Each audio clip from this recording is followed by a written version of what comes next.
Hi, my name is Laura Lee Smith and I write fiction. And in this video, I'm going to share with you some of the things that I've learned over the years that I've been not just writing fiction, but reading fiction as well.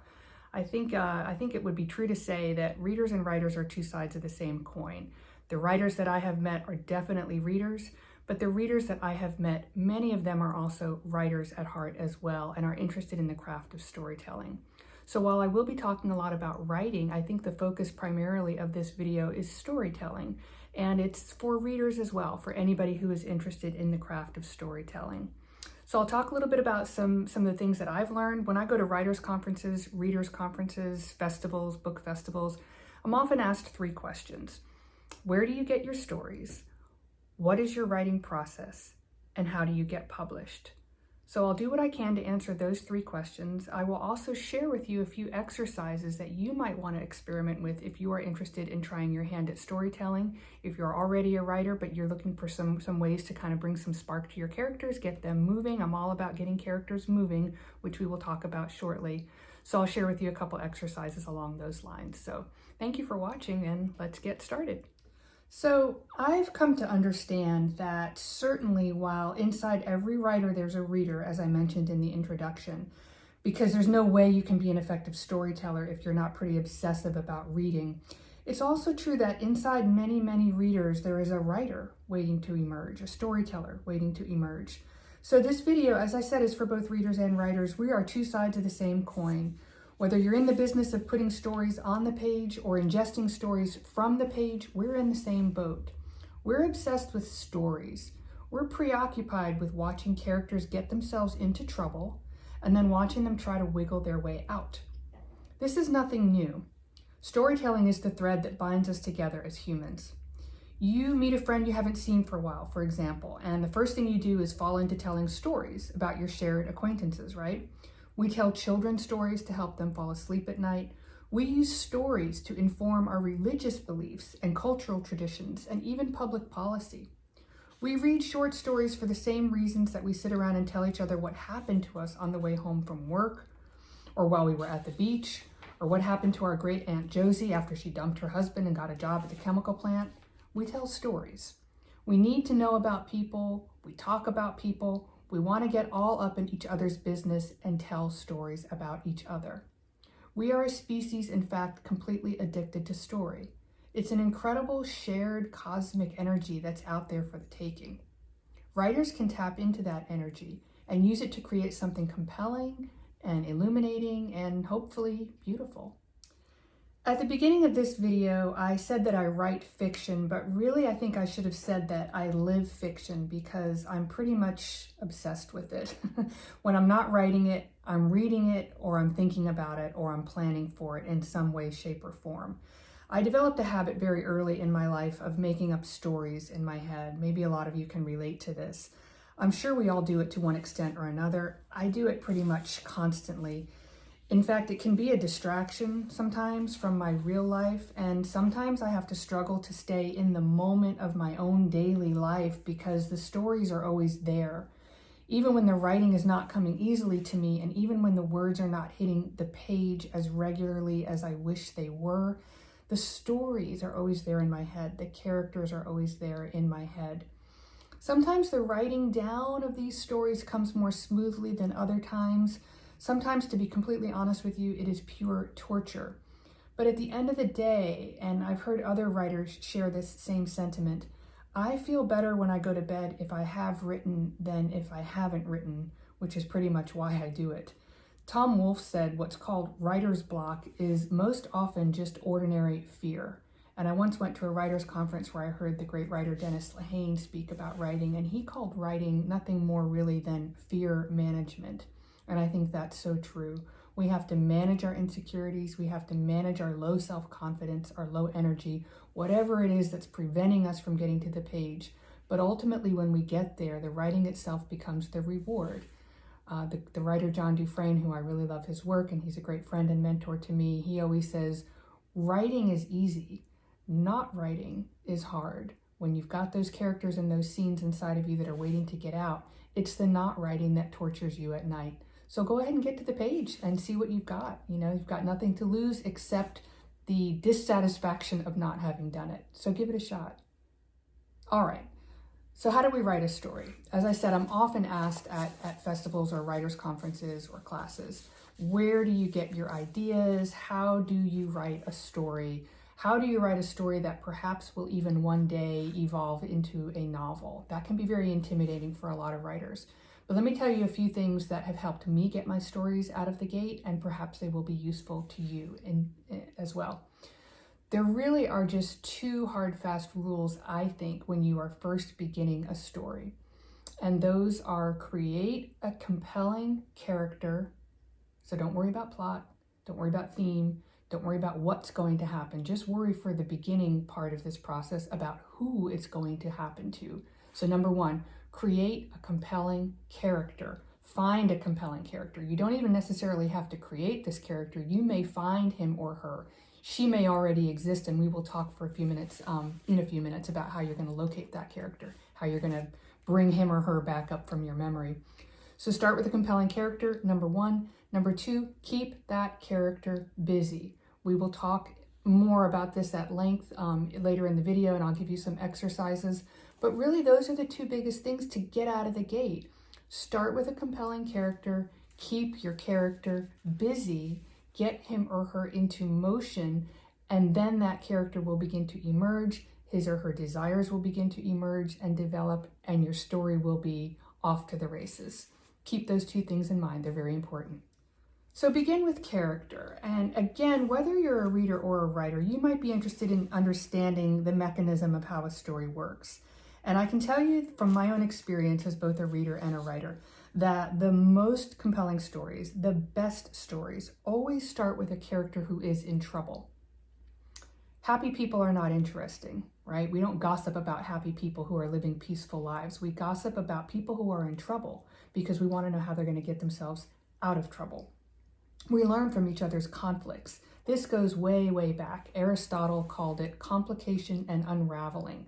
The process of looking for conflict, looking for resolution, looking for trouble, and then watching to see how a character is going to emerge from that trouble. I mean, if you think about it, why do we tell stories? We tell stories to understand ourselves and to understand each other. Think about your favorite characters from movies, from books, from TV series. Think about the characters that have stuck with you through the years. In fact, take a page in your notebook. You should have a notebook. If you're a writer, you always carry a notebook with you. Take a page in your writer's notebook and write down the names of, let's say, maybe 8 to 10 of the most compelling characters you can remember, whether it was from a novel, a film, a TV series, a character that really captured your imagination, or that an iconic character that you simply cannot forget. Dorothy from The Wizard of Oz, perhaps. Forrest Gump, perhaps. Spider-Man. Superheroes are always very compelling characters, and they sort of infiltrate our cultural consciousness. We are very attracted to the idea of the superhero because he or she represents a character who is in trouble and who is trying to emerge from that trouble. So anyway, take a page from your writer's notebook and write down the names of, say, 8 to 10 of the most compelling characters that you can remember from pop culture, film, literature, plays, drama, whatever it may be. So go ahead and do that, and we'll come right back. All right, you've got your characters' names written down. You've got a list of them, right? Dorothy Gale. Next to your characters' names, I want you to simply finish the phrase wants blank. So Dorothy Gale wants blank. We all know what Dorothy wants. Dorothy wants to go home. What does Forrest Gump want? Forrest Gump wants Jenny. Prince Hamlet wants to avenge his father's death. Tony Soprano wants his mother's approval.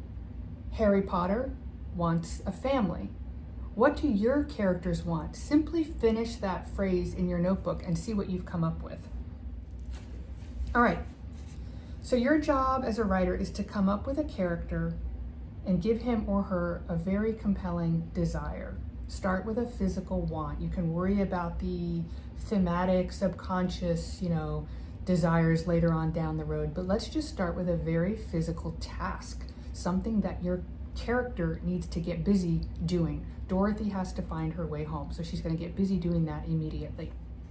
But how do you find your characters? Now that you have finished this exercise of writing down characters from other people's work, novels, film, TV series, what have you, now that you've finished that, you want to work on developing your own characters. How do you find characters?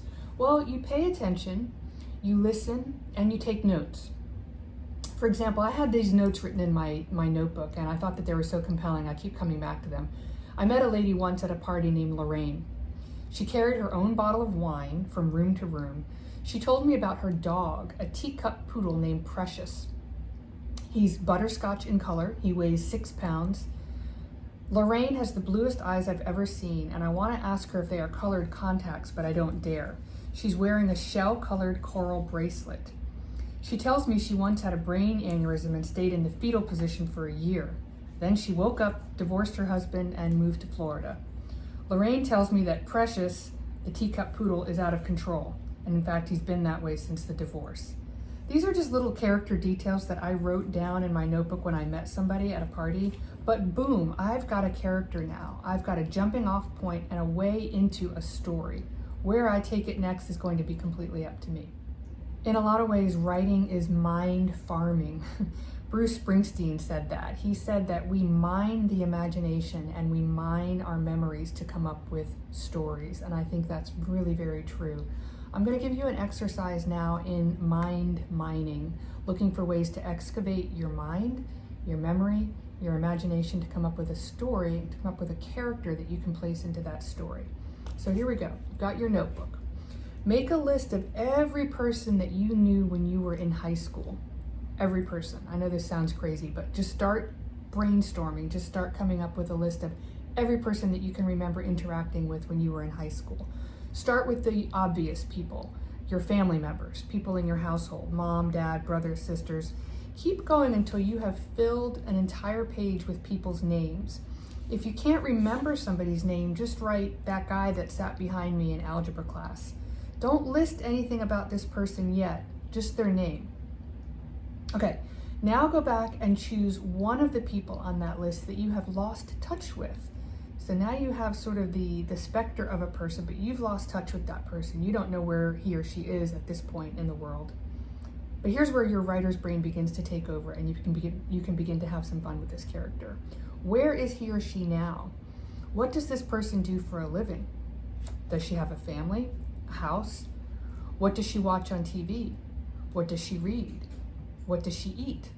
What is his favorite drink? What's the quality of his skin?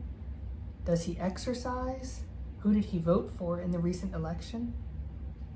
What's he afraid of? What makes him sad? Who does he love? And does this person love him back? Does he lose his temper easily? Does he let people take advantage of him? Would he like to take a trip? And if so, where does he want to go? Does he have a pet? Does he have a car? What is it? What does he wear? These kinds of exercises, really, you can find in almost any good book on the craft of writing fiction, but this is the beginning of a character sketch. You've started with this specter of a memory, this piece of your own imagination that you remember from high school. You've used that person as a jumping off point, and you're beginning to develop a character of your own that you can shape according to your desires. And once you put that character in motion, which we're going to talk about next, you will see that the sky is the limit, and the character begins to, in a sense, develop himself or develop herself through the process of interacting with other people and interacting with her environment. But we'll get to that in a few minutes. All right, so you've got this exercise. You can try it again using another time in your life, another setting. We did it with the parameters of high school. Try it again, go back even further. Try it with a kindergarten setting. That starts to get kind of murky because now you're trying to remember people that you interacted with when you were very young. So the lens of memory becomes a little bit more distorted, but in a way that gives you almost more opportunities to get creative. Once you take the seed of a person, your kindergarten teacher that you remember very well, you think, and then you begin to layer on some of your writer's tools and develop that character into something that you want to work with. The sky is the limit with where you can take that character. All right, so that was an exercise in developing character. we will move next into what do we do with that character now that you've gotten this person? What do we do with him or her? All right, so we talked about developing a compelling character. Now, what do we do with this character? And this is where I think a lot of writers can get stuck, and this is where the blank page can become a little bit intimidating. What do I do with this character? You can imagine, you can imagine Frank Baum developing the character of Dorothy and then wondering to himself, what do I do with this character now that I've got her? Well, I'm going to give you an exercise or two to get your characters in motion and get things moving. I do believe that the kiss of death for fiction is inaction. When I used to teach creative writing, there were a lot of young writers who wanted to develop maudlin, moody, unhappy characters who were sitting at the kitchen table, smoking a cigarette, staring out the window, having a flashback, or having memories, or simply ruminating about the things that were not going right in their life. So yeah, they had a character who had a desire. That part was solid. But unless you get that character up from the kitchen table and moving and out in the world and interacting with other people, you're going to have a story that is very static and very stuck, and you're going to lose your reader. So no. Get your character up. No more sitting around. Get your character moving. In real life, people are busy. And being busy is the only way you can get your character into development. The character has to move. He has to bump up against other people. He has to have conversations. He has to meet conflict. He has to just be an agent moving through the world in order for us to see who this person is going to be, see what kind of person this is. So you remember Lorraine, my character Lorraine that I met at a party?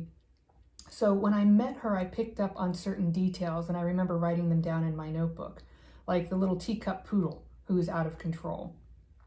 I don't know how out of control a teacup poodle could be, but that's sort of beside the point, because that little teacup poodle who has behavioral issues now gives me some opportunity to get Lorraine busy.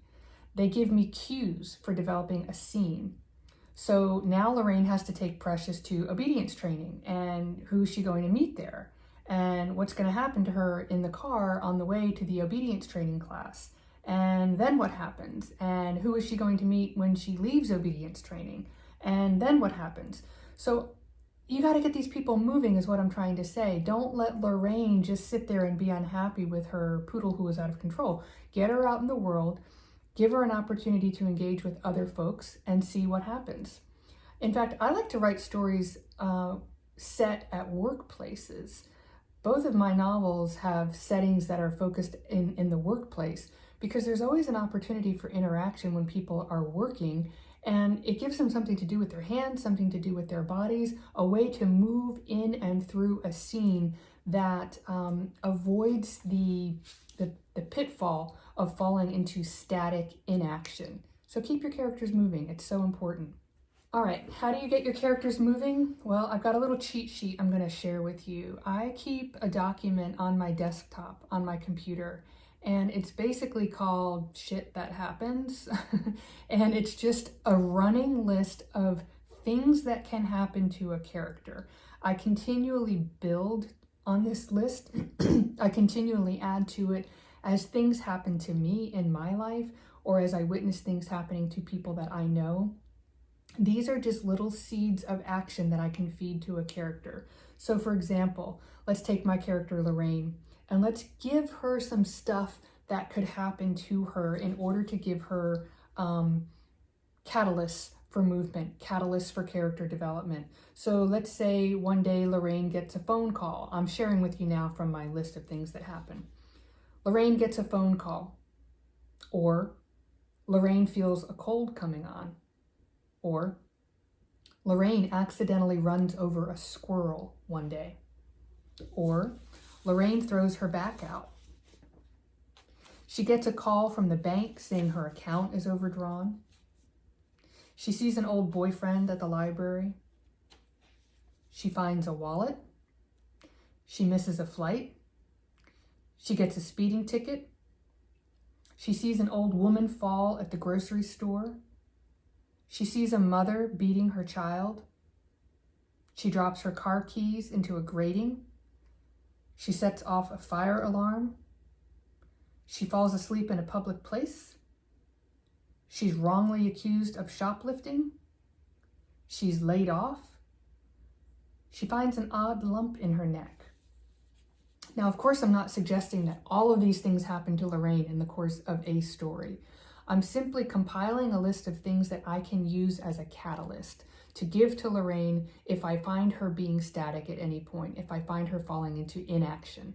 And you'll never know where these things are going to take your characters. You never know if you're going to develop a scene that is useful or not, but it will at least keep your character in motion, keep her moving towards conflict, and it might surprise you where it takes you, and it might surprise you how it leads your character further along the path of the primary story that you're trying to tell.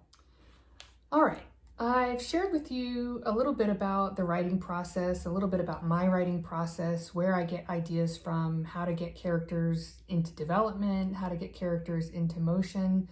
I hope you found that a little bit useful.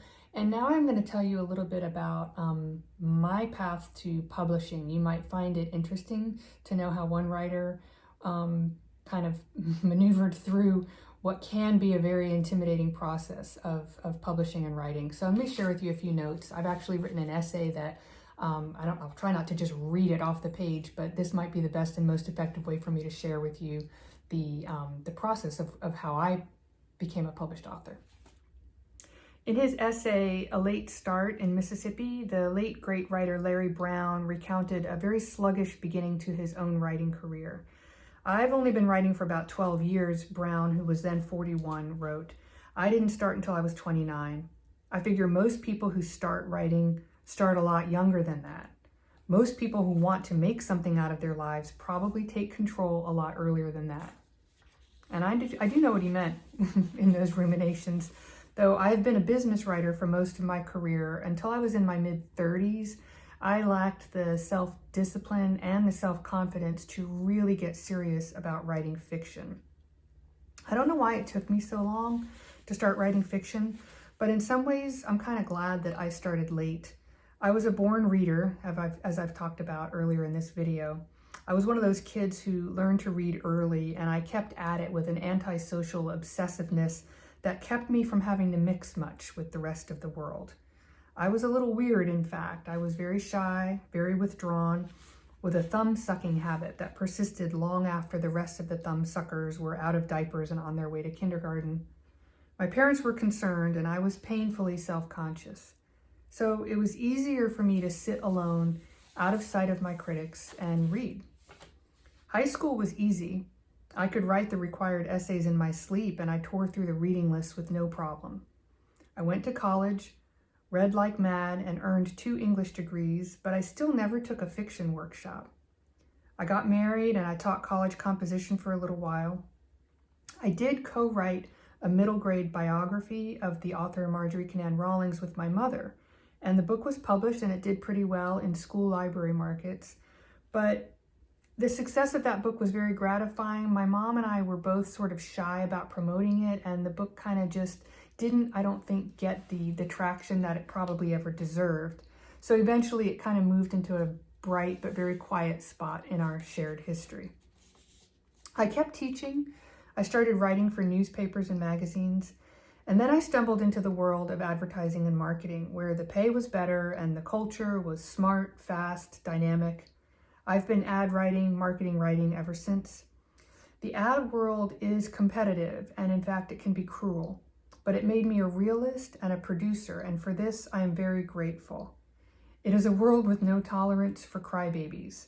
In advertising, you get your work done, you get it done on time, and by God, it better be good. This is a difficult culture to live in, but it definitely taught me a thing or two about work ethic, and I think it was a very useful thing for me to bring to my fiction writing career. Thus passed 5, then 10, then 15 years, during which I also moved 4 times and had 2 children. I loved, lost, worried, worked, traveled, got sick, got well, fought, cried, laughed, drank, got scared, did some good things, made some big mistakes, and I never wrote a word about any of it. When I was 35, we moved to St. Augustine, the nation's oldest city. It was the kind of start-over relocation that engenders big adventures. So soon after, in a moment of fearlessness, I audited an undergraduate fiction class at Flagler College. I was nearly a generation older than every other student in the class, but these were kind kids, very sweet, very accommodating. One girl wrote lavish praise in bubbly purple inked script on my first story draft. "OMG," she said, "love." A handsome young guy in self-consciously ironic glasses told me my work was fly. It was the first time I'd written a story and shared it with an audience, and they responded positively. I drank the praise like wine. I became inebriated with a new confidence. The college offered only undergraduate English degrees with no concentration in creative writing. I already had a graduate degree in English, but the encouragement I received from those wonderful young students and from the patient professor who tolerated a working mother crashing her workshop provided me with a focus. I wanted to learn how to write fiction. An MFA was not in the cards.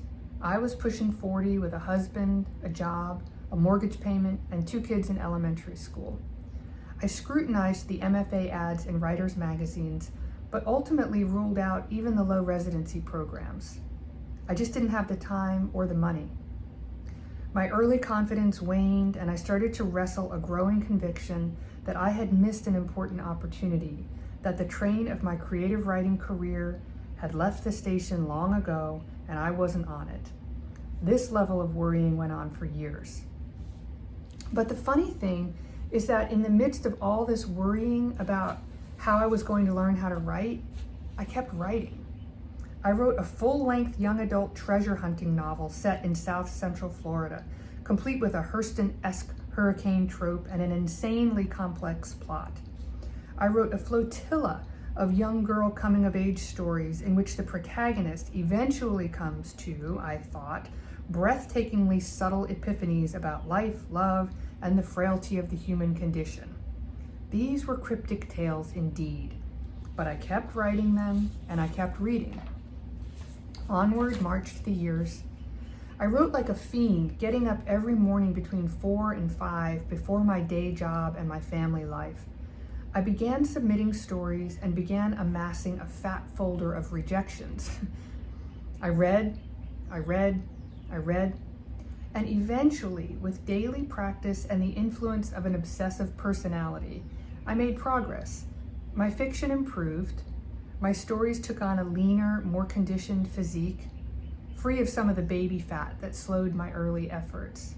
A few journal editors started saying yes.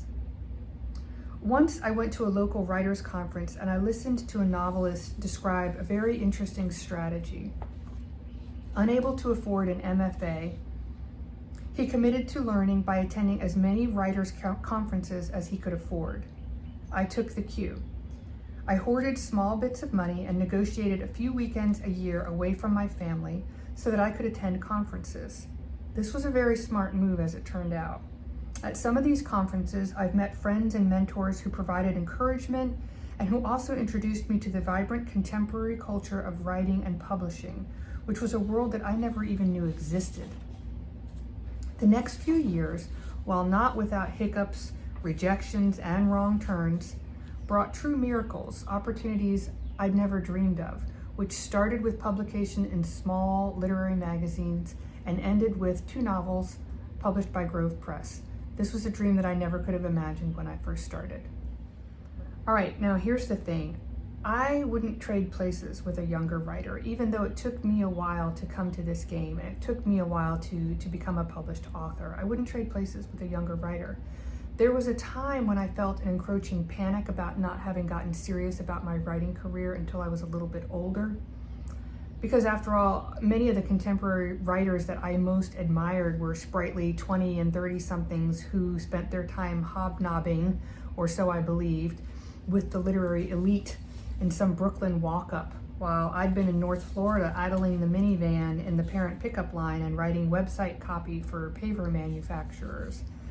But I've come to understand that those quiescent years as I was developing confidence and discipline were actually helping me develop some qualities that have served me very well in my writing career. I'm not the only one. Raymond Chandler famously didn't publish The Big Sleep, his first novel, until he was 51. Tilly Olsen was almost 50 when her first story collection was published.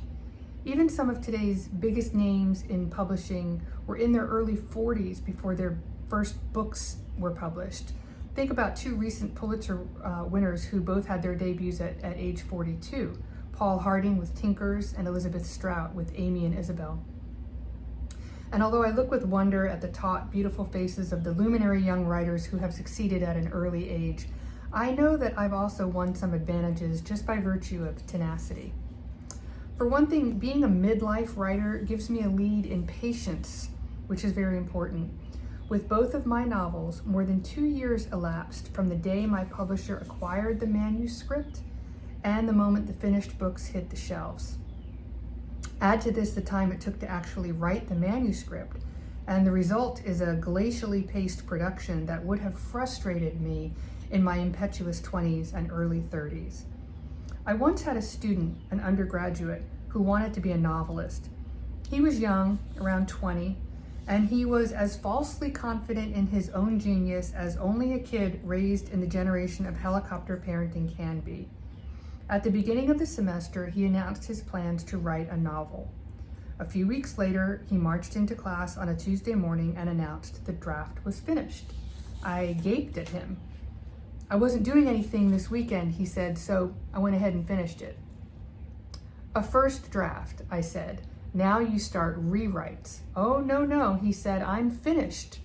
I need to turn my attention to the next book." He could not be dissuaded. Worse, he signed up with a vanity internet publishing outfit, designed a cover for the book, and set up an on-demand fulfillment package. Within a week, he presented me with a hard copy of the novel. He thanked me in the acknowledgments. I was and remain horrified. But his case is not that unusual. I often meet young writers who are immodestly impatient to be published. They are filled with questions about agents and royalties, but they are dismissive of craft, disillusioned and disdainful of practice. They want to be published more than they want to write. Worse, they claim to have no time to read. This mindset is a common complaint among creative writing teachers, so there's nothing new here. But the impatience of young writers, even serious young writers, can work against them, creating a sprint to the finish line that displaces the time most of us need to read, write, and live before we can produce our best work. William Stafford explained it best in an interview with the Paris Review just before his death in 1993. Stafford's first volume of poetry was published in 1960, when he was 46.